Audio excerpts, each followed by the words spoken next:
বাড়ির কাছে এই গাছ থাকলে সমস্ত দুঃখ কষ্ট শুষে নেয় এবং সমৃদ্ধি বৃদ্ধি করে।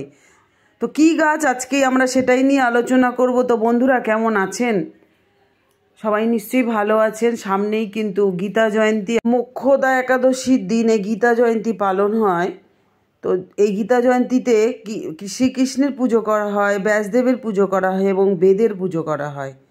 তো আপনারা খুব নিষ্ঠা করে সুন্দরভাবে পালন করুন গীতা জয়ন্তী। আমি গীতা জয়ন্তীর ওপর একটা ভিডিও দিয়েছি, আপনারা সবাই দেখে নেবেন, আমার চ্যানেলে দেওয়া আছে।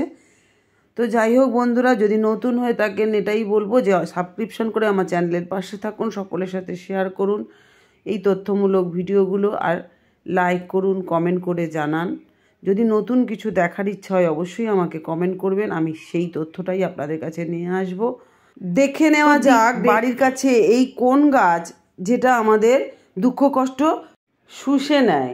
গাছপালা হচ্ছে আমাদের ঘরের সৌন্দর্য একটা, মানে গাছে বাড়িতে যদি গাছ থাকে দেখবেন বাড়িটা অন্য রকম একটা সুন্দর লাগে, ফুলে ভরা থাকে। এখন তো ফ্ল্যাটে সবাই ছোট ছোট করে সুন্দর করে গাছ করে, বেশ ভালো লাগে দেখতে। আগে তো একটু জায়গা থাকতো, বাড়ি থাকতো, এখন তো ফ্ল্যাটে ফ্ল্যাট হয়ে গেছে এদিকে।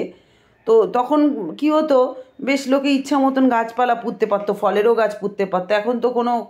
এখন তো বেশি গাছপালা করা আর যায় না। এখন শখ শৌখিনের জন্য মানুষ বা অনেকেই এখন কি করে, ফ্ল্যাটে গাছ করে।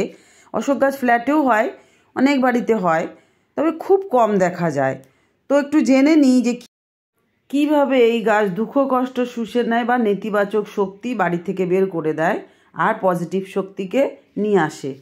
হিন্দু ধর্মে নানা গাছের উল্লেখ আছে যা পুজো, ঘর সাজানোর জন্য ব্যবহার হয়। তেমনি গাছ হলো সেটা হচ্ছে অশোক গাছ। অনেক জায়গায় দেখবেন রাস্তার দুধারে এই গাছ হয়ে থাকে, কি ভালো লাগে দেখতে ফুল।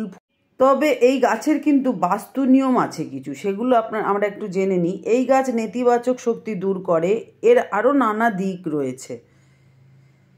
এই গাছটি যদি আপনার বাড়ির চারপাশে লাগানো হয় তাহলে দুঃখ কষ্ট দারিদ্র আর থাকে না এবং মানসিক চাপও আর থাকে না, আর বাস্তুদোষও দূর হয় একসাথে।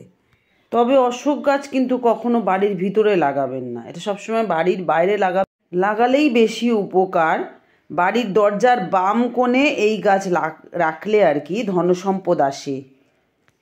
যে কোনো শুভ কাজে কিন্তু অশোকের পাতা ব্যবহার করা হয়, দেখবেন খুব ভালো লাগে দেখতে। এটি বাড়ির কাছাকাছি উত্তর দিকেও রাখতে পারেন আপনারা, বাইরের দিকে রাখলেই বেশি ভালো। এই গাছটা বাড়িতে যদি অশোক গাছ থাকে, মানে বাড়ির ভেতরে না, বাইরের যদি আপনারা গাছ রাখেন দেখতেও সুন্দর লাগে। আর অশোক গাছ যেখানে থাকে সেখানে কোনো বাধা আসে না, কোনো কাজ করতে গেলে আপনি বাধাপ্রাপ্ত হবেন না, সুন্দরভাবে কাজ আপনার সফল হবে। তো যাই হোক বন্ধুরা, ভিডিওটা কেমন লাগলো আমাকে জানাবেন। ছোট্ট করে আমি একটা সুন্দর গাছের সম্বন্ধে বললাম যেটা খুব উপকারী। তো আজকে আসি, আবার দেখা হচ্ছে নতুন আরেকটা ভিডিও নিয়ে। আমার সাথে এতক্ষণ থাকার জন্য, আমার কথাগুলো শোনার জন্য আপনাদেরকে অনেক অনেক ধন্যবাদ। টাটা বন্ধুরা, খুব ভালো থাকবেন।